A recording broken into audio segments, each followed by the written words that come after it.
Hey guys, today I'm going to do two reviews in one video because two big trailers just got released, two teaser trailers actually. So first we're going to talk about Guardians of the Galaxy Volume 2. Guardians number 1 was actually very well received. People thought it wasn't going to do as well as it did. It was kind of a Suicide Squad kind of thing, but they actually did pretty good in the box office when it got released.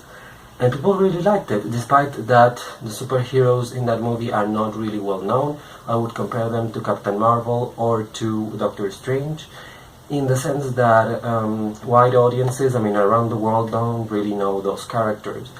People really know Spider-Man, people really know Iron Man now, people really know the Hulk, but people have no idea about these, let's say, minor superheroes that only comic book fans really know. That's the big thing between Marvel and DC, is that many DC heroes, the big ones, every single person knows about them.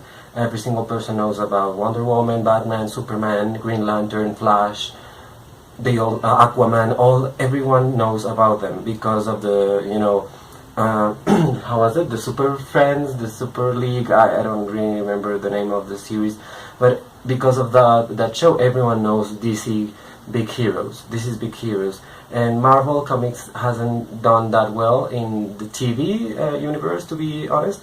Only with X-Men and Spider-Man. So yeah, and Iron Man kind of a way, Hulk also, and that's like it.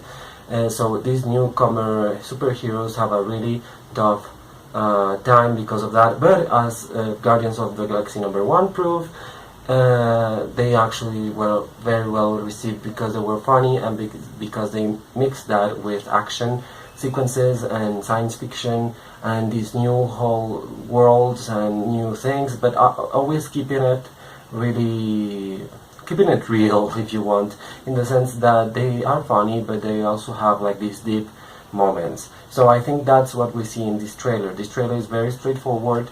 It has, it only really has images about the core group, except the newcomer Mantis, which I wasn't surprised not to see. But we get to see Gamora like being really, action-driven, and we see Star-Lord a little bit more serious, I think, in this trailer, which is kind of great because he was a bit too goofy at some points, and I think Chris Pratt suffers from that. He's been typecast as the goofy guy who happens to be really hot, and I think that's going to happen in Passengers. I'm not really a big fan of that movie, especially because he's paired up with Jennifer Lawrence, and I think Jennifer Lawrence is suffering right now from backlash from being in the same movie so many times. I mean, all the 3 movies he did with I forgot his name, the same director, were kind of the same. I mean, the first one was good, the Silver Linings Playbook, but after that it was a little bit So I think Chris Pratt has to step up his game as Star-Lord and in other characters that he plays. So I think it looks good for him. It's nice to see the scene with Drax, and it's kind of fun. It's great to see Rocket Raccoon with Baby Groot on his shoulder, which is a change because in the first movie Groot always had Rocket Raccoon, well, not always, but would sometimes have Rocket Raccoon on him, so the positions are reversed now, and it's nice to see, I forget the name of the character, but the blue guy who's like a pirate, is that Yandu, sorry, seeing him walking with Rocket Raccoon and in the team, which is kind of interesting. I mean, we all know that they are looking for Star-Lord's father, who is the embodiment of a living planet, so that has to be very, very weird. So I think it's going to be really interesting. This teaser hit all the right spots because it brought back all these characters that people really loved from the first one, and I think Guardians of the Galaxy will be very, very big next year. It will give a run for her money to Wonder Woman. I'm really sure of it. And I don't remember what's the other movie that's coming out. Well, Spider-Man is going to be stronger than Guardians, I'm afraid, because Spider-Man is such a big character, and it doesn't really matter if Tom Holland is playing him now, even if it was Andrew Garfield or Tobey Maguire, people really love that character. So I'm expecting Spider-Man to do really well. And Thor Ragnarok is going to be the hard one to sell because Thor movies haven't really been that good, and I hope they really use the Hulk factor to attract people to that movie. And it seems to be a really serious movie and a much better movie than the other two Thor movies, because it has Kate Blanchett in it. To be honest, Kate Blanchett is so amazing. I would watch anything with her because she's like one of the best actresses right now. So as this teaser trailer is concerned, I'm really looking forward to Guardians 2. I think it was a great teaser. I think not many people were expecting this so soon, but the movie is coming up like early next year, so it kind of makes sense that they drop this right now. And I'm expecting them to drop the first full trailer around the holidays, hopefully, or after Doctor Strange has settled a little bit. So we'll see how that goes, because I'm not really on the Doctor Strange train right now. So yeah, but I'm really excited for Guardians of the Galaxy. It makes me hope for a better future for Marvel, because I think they're on a downslide right now, and I think they can do so much better. So the second trailer I'm going to discuss is the Logan trailer, which was kind of exciting, and I wasn't expecting that either, like at all. The poster, the official poster and the official name of the movie were released recently, and I was really surprised because they called it Logan, not Wolverine 3 Logan or something, because many people don't really know that's his name. So I think that when people are going to, they will need the clause in the poster, because many people don't really know his name is Logan. So it's going to be really weird, because people won't know that that's him until they see the claws coming out and the blood, and then there's going to be like, oh, okay, I got it. I haven't seen the Red Band trailer. I watched the other one, so I don't think it's going to be very different, but I was really touched by the music. I think they actually did a good they chose a good song to go with the trailer, because it's really heartfelt, and it's really sad to see Logan like beaten up and just he's apparently given up on him, on his life, on his legacy, on everything, and it's really big, because he's supposed to be a mutant that cannot die. Only in certain ways he can be killed. So it's really sad, and it's really powerful to see him just like done with everything.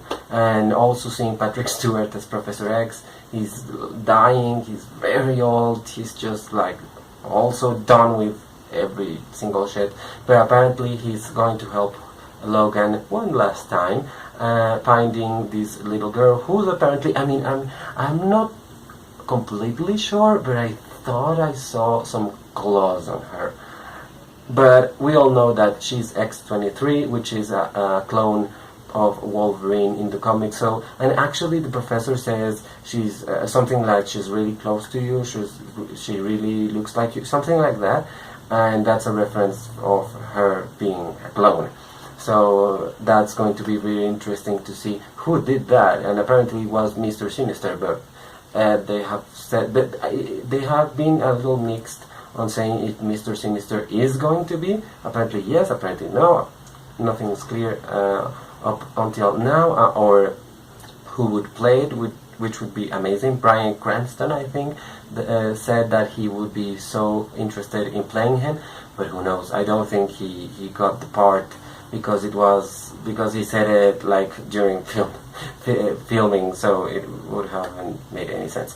But yeah, I thought it was great. I mean, it was a little bloody towards the end, but it made sense because it's really a heavy moment, really hard moment for Wolverine, for Logan, and you just notice that everyone's has died. He's alone.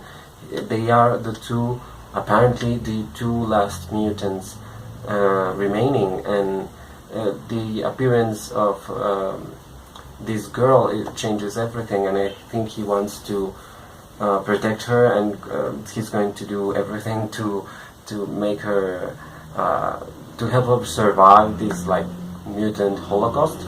So I think it's really interesting. It really got sentimental at times. It was really sad and really powerful, and I hope the action scenes are very well interwoven with the rest of the plot, because it looks good. It actually I have liked the other Wolverine movies, to be honest. Not the origins one, not really that much, but the other one, the Wolverine, I really liked it, and people were like, they hated it, they absolutely hated it, and I actually loved it because of the setting, because of his romance, because of Jean Grey, because of many things. I really like that movie. I think it's actually good. I don't understand why people hate it so much, but I think this last Wolverine movie, the last one for Hugh Jackman, which is a huge thing, is going to be very emotional, very deep, and a good ending. I'm sensing a good ending for his story, and many people are saying, "Oh, we hope we see Wolverine in Marvel," and maybe that's going to happen. We don't know. As a fourth, it would be X-Men film is likely at this point, but nothing has been thoroughly confirmed, and with Bryan Singer saying that he's not going to direct that one, I think it's going to be a strong case for Marvel to do some kind of deal with Fox, like the one they did with Sony, in order to get the X-Men, basically. So I that may happen, not like next year, but I think in a couple of years, top 5 years maybe, it's going to happen, and it's going to be really sad, because I have really liked this run for all the Marvel, over all the X-Men characters, not the Fantastic Four, of course, but I really hope they do them justice, whatever path they choose. And of course with Deadpool, which we all hope Ryan Reynolds will keep playing him, because he was amazing in the first movie, and they are really, I don't know if the film has wrapped. I think it's still filming Deadpool 2, which is going to be just amazing, I'm sure. So yeah, these two teaser trailers came out, and I'm really excited for both of them. I'm going to see them in theaters next year for sure, because I'm really excited for the two of them, and it's the end of an era with Logan, and the beginning of something really interesting for Guardians and for Marvel, because I think that Guardians movie is going to really revive a lot of the Marvel universe, because it's going to be Spider-Man after that, and Thor Ragnarok, and Black Panther, which I'm really looking forward, and of course Infinity War and Captain Marvel, which would be like the cornerstone, for Phase 4, I think, of Marvel, in which I hope they can squeeze in a Black Widow movie. I'm one of those people that want a Black Widow movie. ScarJo for the win. So yeah, those are my thoughts on these two teaser trailers. They are really interesting, they are really great. I'm going to put the links below for you to watch them, the official links if you will. So yeah, thank you so much for watching. Please like, comment and subscribe. Thank you so much.